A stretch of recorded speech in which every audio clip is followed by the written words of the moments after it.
और सिरोही से बड़ी खबर है, हम आपको बताते चलें। सिरोही में अनियंत्रित होकर बस पलट गई है। पलटने से 42 लोगों जो है वहां पर 42 लोग हैं वो घायल हो गए हैं। घायलों को आबू रोड के राजकीय अस्पताल में भर्ती करा दिया गया है, जहां से 15 घायलों को प्राथमिक उपचार के बाद सिरोही रेफर कर दिया गया है। मिली जानकारी के अनुसार हम आपको बताते चलें, आबू रोड रीको थाना क्षेत्र के अंबाजी रोड पर यह हादसा हुआ है, जहां अनियंत्रित होकर बस नदी में पलट गई और घटना की जानकारी मिलने पर आबू रोड रीको थाना पुलिस मौके पर पहुंची। वहीं अस्पताल में अचानक इतनी बड़ी संख्या में घायलों के पहुंचने से अफरा तफरी का भी माहौल देखने को मिला है और घटना की जानकारी मिलने पर एसडीएम सीओ पुष्पेंद्र वर्मा, तहसीलदार मंगलाम समेत आला अधिकारी वहां पर मौजूद रहे। हम आपको एक बार फिर बता दें, वहां पर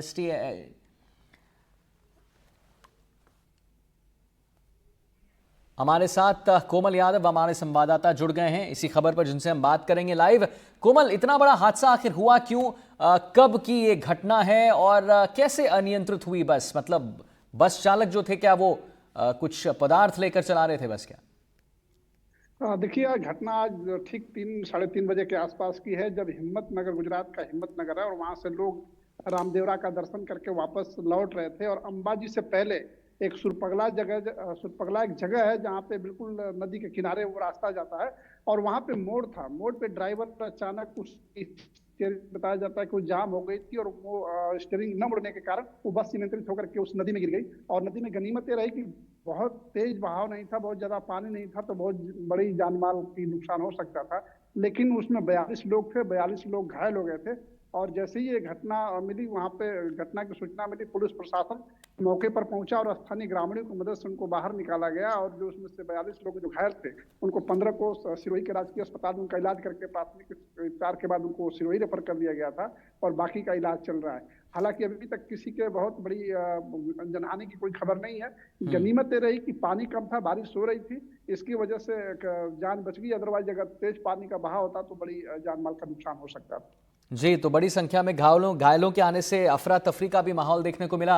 एक बात बताइए कोमल जी, कि अभी जो 15 लोग गंभीर रूप से घायल हैं, उनकी स्थिति कैसी है अभी? जो जिन लोग 15 लोग जो गंभीर रूप से घायल थे, उनका भी उपचार चल रहा है, और खतरे से बाहर है, सब लोग ठीक हैं। और मुझे लगता है कि कल तक सबको वहां से छुट्टी दे दी जाएगी। और बाकी और कोई इस तरह की कोई अप्रिय घटना नहीं है जिससे कि एक बड़ा दुखद घटना टल गया आज। तो गुजरात से, हिम्मतनगर से रामदेवरा दर्शन के लिए आए थे ये सभी, नहीं? जी, रामदेवरा से दर्शन करके वापस ये हिम्मत नगर जा रहे थे, और वो हिम्मत नगर जाते हुए अंबाजी होके जाती है। एक तो पालनपुर के रास्ते जाने का रास्ता होता है, और एक ही अंबाजी जाके होता है। अंबाजी के पहले राजस्थान गुजरात की सीमा पे सुरपगला एक गांव है, जहां नदी बहती है और पतला रास्ता है।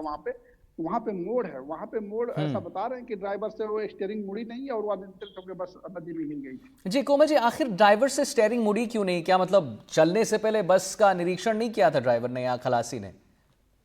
देखिए, ये तो अब जांच का विषय है, क्योंकि जो डीएसपी थे, उन्होंने भी इस मामले में जांच के लिए बात कही है, और जो बिरमा राम जो डीएम थे, उन्होंने भी बात की है कि आखिर में ऐसा क्यों हुआ। क्योंकि अगर बड़ा हादसा होता तो बहुत बड़ा एक नुकसान होता।